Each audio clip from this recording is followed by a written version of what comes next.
lanonana roa sosina no notanterana tetsy anivon'ny primatora lefitra misahana amin'ny fampandrosoana sy ny fanajariana ny tany androany tsy miova ny datim-pifidianana fa ny lalàna ihany no afaka manafoana lalàna raha ninambara nivondrin'ireo platsaka hovidiana ho filohampirenena tsy irery ireo voafonjy amin'izao asa amanitra izao notanterahana tetsy Ambozatovo ny tsenan'ny Kilonga andiany voalohany.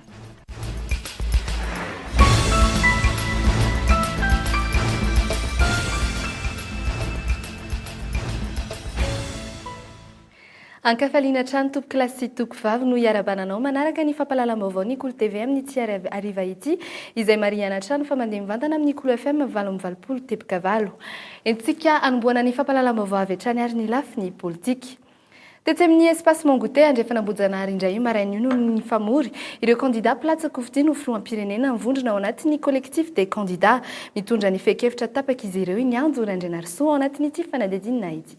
Manoloana ny mety ho fanemorana indray ny fifidianana dia nambaran'ireo kandida milatsaka ho vidiana ho filohampirenena fa ny lalàna fanovoaka ihany no afaka manafoana lalàna. Tsy miova raha nambaran'izy ireo ny datim-pifidianana raha tsy misy lalàna mivoaka hafa manafoana izany ary mamoaka daty vaovao. Mbola mitohy arak'izany ny fitakian'izy ireo ny amin'ny fanatanterahana ny fifidianana amin'ny 4 Jolay ary ny mba hanalana izay mety ho sakana tsy hatateraka izany.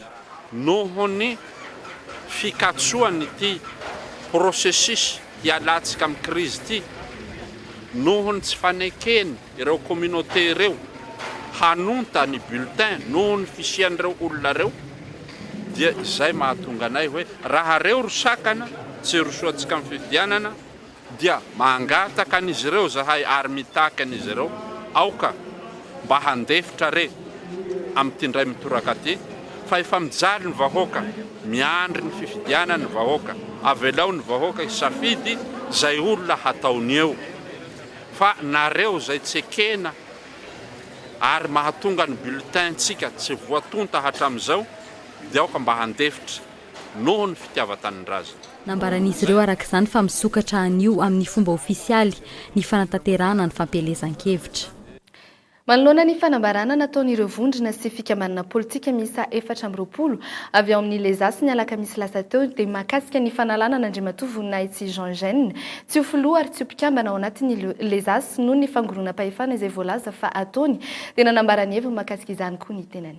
Reny olona reny ane olona ina ty ze efa nroan'ny Lezasy ny sasany feheritaona sasany valivolana ka nahatonga an'ireny zavatra reny dia zao nitsotra ambadiky n'ireny président Rajoel satria zao ny zavatra nisy raha voavoaroaka reny olona reny a efa ny procédé ny tenako amin'ny fanodona CT CST dia tsy solony mandraky ty androany zany ary olona roanareo ane tsy zany mandroaka azy fa ny assemblée générale no mandroaka azy dia vote secret ny androana anazy ka anareo tsy soloiko fa ny contrepartie ataovinareo ny dénigrement sanany nanaovany amin'ny président Lagniriko.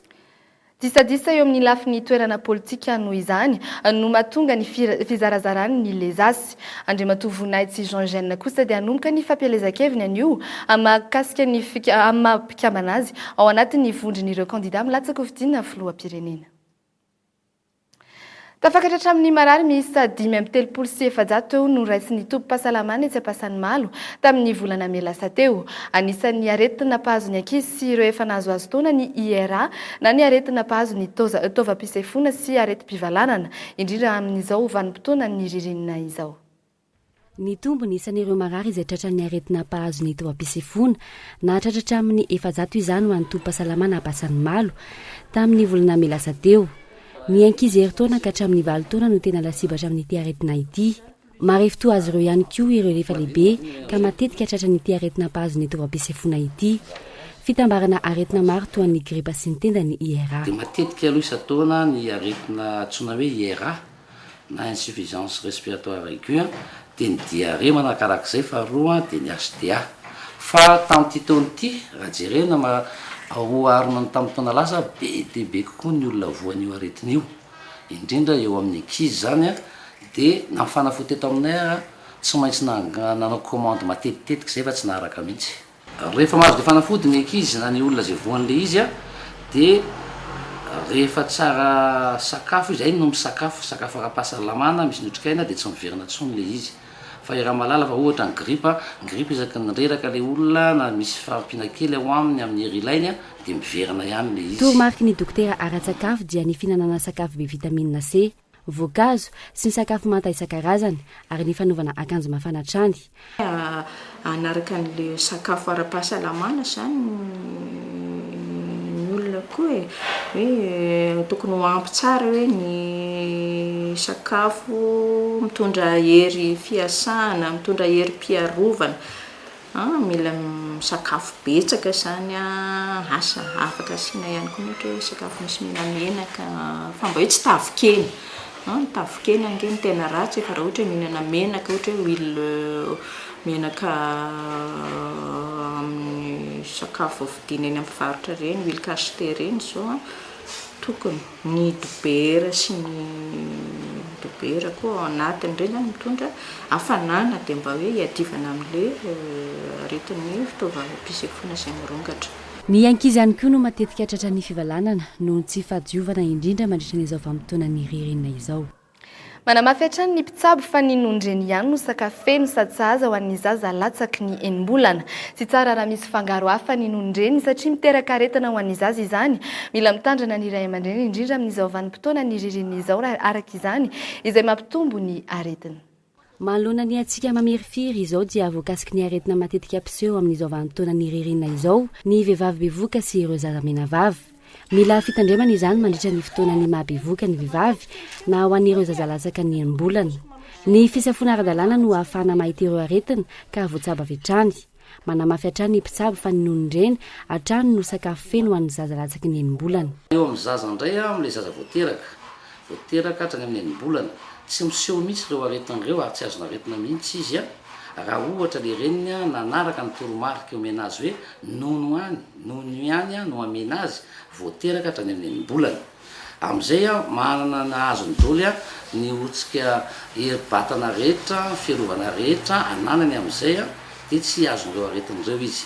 Fa raha misy izy kosa tsy manaraka an'izay le reniny tsy mampinono zany fa manome sakafo hafa dia misy tokoa tonga eto aminay voan'ny gripa ny zazakely na ray volana dia efa voan'ny rinita na lehibe noho izany. Marihana fa ny fanomezana nono ny zaza dia ampy ampitombo ny tova rehetra amin'ny tenany. Lanonana rososina nono tanterahana tetsy amin'ny fiadidiana lefitra ny praiminisitra misahana fampandrosoana sy ny fanajariana ny tany androany. Mitatitra ny mahakasika an'izany ny Anjo Randrina Risoa. Efa fanaon'ny ministera hatr'izay ny fizarana fanomezana ho an'ireo mpiasa maherin'ny 700 ao aminy rehefa hakatoky ny asaramanitra tahaka izao. Nahafa-po kokoa anefa tamin'ity indray mitoraka ity satria fa 20 kilao indray no azon'ny mpiasa tsirairay raha 10 kilao ihany izany teo aloha. Teo ihany koa ny menaka roa tavoahangy sy ny akoho.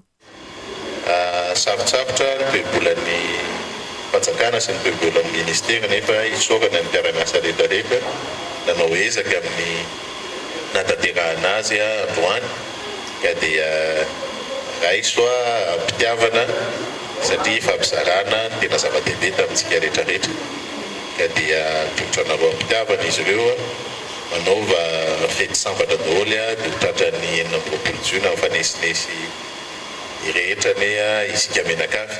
Manarak'izay dia teo ihany koa ireo moto natolotra ho an'ireo mpiasa amin'ireo birao miisa 420 any amin'ny faritany natao hanampy sy anara-maso ireo birao ifotony falanantany noho ny fahasarotan'ny asan'izy ireo.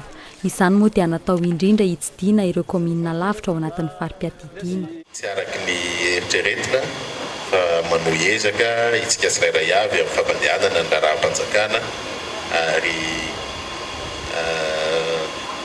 hita fa misy vokany zany amin'izao fotoana izao matotsika afaka miroso bebe kokoa amin'izay fanatsarana ny asa-panjakana izay. Mankahery anareo tsirairay avy koa fa veriko matetika fa tsy nitsangamenatsika tamin'ny asa nataontsika rehetrarehetra tamin'ny direction générale rehetrarehetra ary tsy mbola hitsangamenatra ny koa manaraka ianareo na izay nandalo sy ny asa teto amin'izao na manaraka arany fa ministera mandeha ary afaka mireharehanareo fanavita zavatra ho an'ity firenena. Fankasitrahana ny praiminisitra lefitra misahana ny fampandrosoana sy ny fanajariana ny tany dia nanolotra vorona ho azy ihany koa ireo mpiasan'ny ministera. Teratany malagasy mankalaza ny fetin'ny fiverenana ny faleovan-tena ihany koa na dia ireo voafonja azy. Ho fampatsiahivana ny fa tsy irery izy ireo manoloana ny saziny dia tonga teny amin'ny fonjana tanimora ireo solotena ny gouvernement nosoloany ny vadin'ny prime ministre tena sy ny ministry ny mponina ary ny solotena ny ministry ny fitsarana androany maraina, nitondra vary, voamaina, savony, siramamy ho an'ireo voafonja ireo ireto délégationna ireto, kilalao sy biscuit kosa ho an'ireo zanaky ny voafonja. 420 sy 300 ireo nahazo anjara tamin'izany, ka ny 320 sy 200 amin'izany no olon-dehibe fa ny 100 kosa dia ny zanaky ireo voafonja ireo. Fa rehefa fety toy izao dia mahatsiaro mangirifiry ireo reny voatery mankalaza ny izay fety izay lavitry ny fianakaviany. Isan'izany ireo vehivavy voafonja rao ny sary entiny Hilda Asonjo.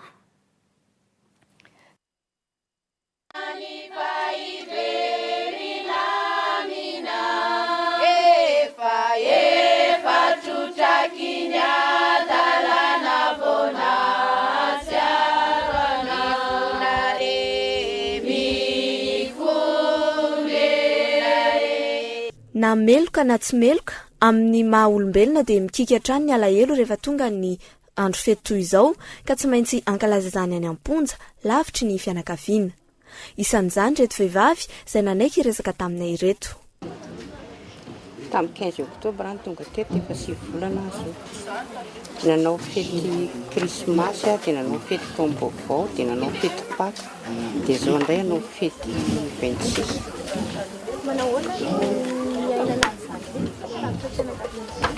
Tena marary fo.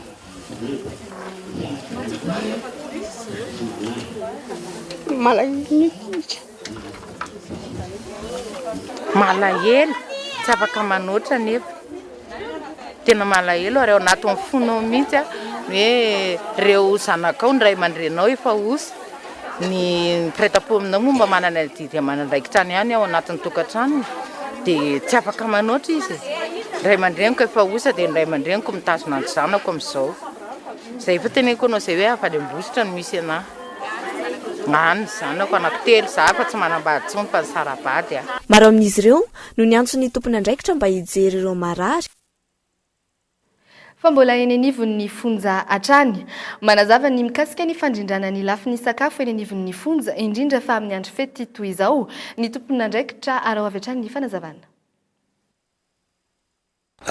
Ny sakafon'ny voafonja zany raha ohatra amin'ny akobanandro dia mangahazo amin'ny andro fety isaky ny andro fety toy ny Noely ny taom-baovao ny Pâques ny Pentecôte ny fety pirenena ohatran'izao ary ny fety sasasasany zay eny tsefasefany eny mandritra ny taona dia mitady zavatra manokana ho sakafon'ny voafonja.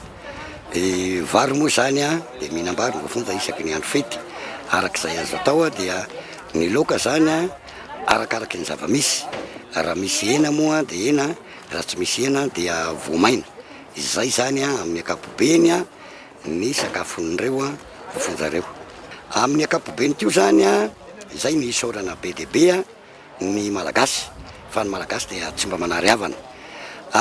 Isan'andro dia raisina foana izay fianakaviana manaty sakafo. Ireo rehetra mitambatra zany no miatoka ny famatsiana ny sakafon'ny voafonja. Fa olana ho an'ny eny anivon'ny fonja kosa indray ny mahakasika ny sakafo satria dia mila eo amin'ny 500 sy 300 taona ana mangazo eo izy ireo mandritra ny taona iray raha ny tokony ho izy.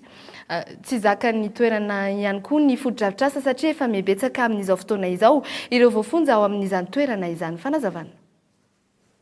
Ho an'ny ONG Tsiro dia manana andraikitra ny olom-pirenena tsirairay hitady vahaolana hampandrosoana ny firenena. Isan'ny vahaolana iray ohatra ny fanolorana hevitra, ny fitondran'izany eo anivona sehatra iray ary ny andinian'ireo hevitra voaray mba hamoahana vahaolana. Ireo rehetra indray no aravina avy eo ka hatsaraina indray. Ny ONG Tsiro zany dia manabe olom-pirenena amin'ny fanentanana ny olona tsirairay sady hanolotra hevitra no handray anjara mivantana eo amin'ny fanatsarana ny fokontany misy azy dia avy eo hitarina eo amin'ny firenena.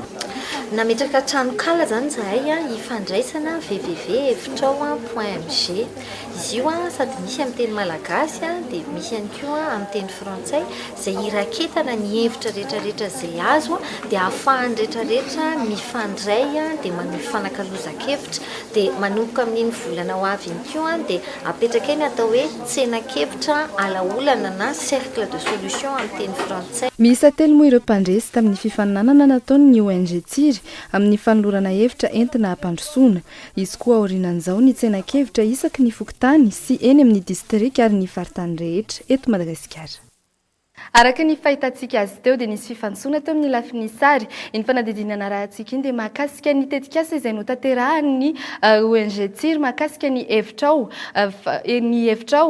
totosaina rahampitso tetikasa izay notanterahana androany nirahana tamin'ny mpanao gazety moa ny mahakasika izay nisy ny fifaninanana notanterahany ONG Tsiry ka nazahoana mpandresy anankitelo nisy kosa aorian'izao azafady izy kosa aorian'izao ny tsenakevitra ho tanterahany ny anivon'ny fokontany sy ny distrika ary ny faritra rehetra eny. Fa notanterahana tamin'ny faran'ny herinandro iny kosa tetsy amin'ny zaridaina Ambojatovo ny faran'ny herinandro lasa teo ny tsenan'ny Kilonga andiany voalohany samy hafapo na ny tetikasa babeo mpikarakara na ny mpitsidika izay ray aman-dreny no akamarony ny amangovango miaraka amin'ny Hilda Asonjo. Zava-dehibe ho an'ny tetikasa babeo ny fanomezan-daka ny kilalao eo amin'ny fitaisanany zaza. Izay indrindra no natonga azy ireo ny karakara ny tsenan'ny Kilonga andiany faharoa. Nisongadina tamin'ny tsenan'ny Kilonga io ireo kilalao izay mety amin'ny fivoaran'ny sain'ny zaza sy arakaraky ny taonany. Ao anatin'ny hetsika aloha dia voizina eto anivon'ny babeo ny mahazava-dehibe ny kilalao. Ny kilalao tsy azo atao ambanin-javatra ary tsy ny kilalao rehetra koa mety ho an'ny zaza rehetra fa misy sokajy taona sokajina kilalao mifanaraka amin'iny dia feno varotra kilalao eto ireo mpivarotra kilalao eto ireo dia mahafantatra hoe ty sahaza amin'ity zaza ity. Izay zany aloha dia efa miaro an'ilay zaza amin'ny hoe mety loza hitranga koa. Satria tokoa moa ny fitaizanan'ny zaza tsy voatery ho voajanahary ho any rehetra dia nampatsahivina teto ny fomba fanomezana sakafon'ny zaza. Ny tetika majinijinika entina ampazotomana azy ireo mba tsy hagisitina ny ray aman-dreny. Atao arakaraka iny zany any angongan'ny vidéo ohatra hoe zazakely tomobile izy ohatra dia atao sarina tomobile kely atao eo dia rehefa mamana anazy dia sady ampiresahana izy ndao hoantsika amin'ny pneu ohatra dia ndao hoantsika ndao hoantsika le bagage atao ohatr'izay zany dia sady mampiresaka arakaraka le zavatra tiany ankizy izay zany mitanjona amin'ilay izy. Nisy ihany koa ny fandokoana ny tarehin'ny zazakely izay lamaody vaovao ho an'ny zaza amin'izao fotoana izao. Niatrika ny lalao ara-piralahiana atsy Afrika Atsimo ny Maki nanomboka ny sabotsy lasa teo hatramin'ny 7 Jona ho avy izao. Fantatra ihany koa hifanandrina amin'ny ekipa any an-toerana ireo mpilalao lavalava malagasy dia ny Golden Lions izany fanadidina entiny namana Marjona.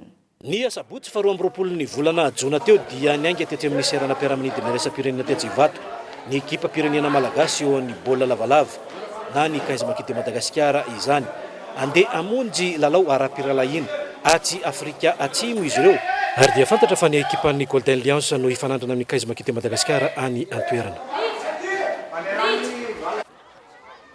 Fantatra moa fa ny 7 ny volana Jona ho avy izao izy ireo no hiverina eto an-tanindrazana ary dia hiatrika ny fanazarantena ao anatin'ny Kaiza Maki de Madagasikara indray izy 14 mirala ireto ary iampienina ao ariny izay ireto ekipa pirenena malagasy ireto satria dia ho fenona 3 raha ny fanazavany Bertin Zoto Rafalmanana hatrany. Nivoaka mpandresy tamin'ny lalao spoken word ny sabotsy lasa teo tetsy amin'ny CGM Analakely Barry Benson.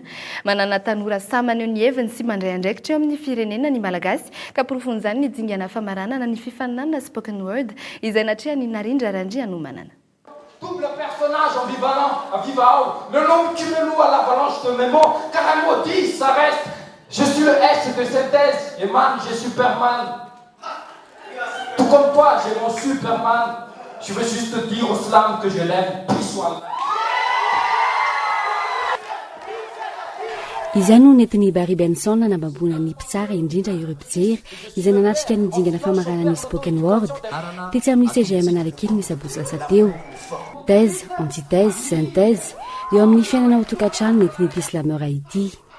Nandala sy nanoratra ny lahatsoratra nandritra ny herinandro Benson vonina izarany kolotsaina malagasy ary hitondra ny voninahitry madagasikara ny tovolahy raha noho ny diany amin'ny aombe tsy miala amin'le épine dorsale sy vie de famille tsy maintsy mo anatin'le texte iny any le texte misy recherche mihitsy ohatra tamin'le texte hoe l'orphelin schizophrène zao misy recherche mihitsy hoe ahoana zany schizophrénie zany recherche kely de noentina tamin'le contexte le texte aveo ny fahantrana ny fomba fiakanjo ny tsy fandripalemana ny fahakambotiana voaresaka ireo mpifaninana avokoa ny zava-misy eto toerany. Je suis vraiment surpris. D'abord, bon, je savais qu'il y a une scène slam à Madagascar, mais je ne savais pas qu'ils sont vraiment aussi forts. Et donc, on vient de sélectionner le gagnant et en effet, je pense que c'était le meilleur. Et ce que j'aime bien avec cette scène slam, c'est des jeunes, mais pas seulement de jeunes, mais qui s'engagent pour quelque chose. Anoho ny fifananana miaraka amin'ny Noël Cabello i Barry Benson raha eo amin'ny laharana faharoa i Ranal ary eo amin'ny laharana fahatelo i Tagman. Dia iny ihany koa no nentina namarana ny fampahalalam-baovao iny isaorana ny tanabote eto 67 hectare nanao ny taovolo sy ny tare isaorana takizany ihany koa ianao nanaraka ny fampahalalam-baovao hatramin'ny farany azadinoana ny cool sport amin'ny valora sasany miaraka amin'ny namana Marjona sy miarantsoa ny tena kosa dia manome fotoananao amin'ny rapitsy tahaka izao indray veloma tompoko.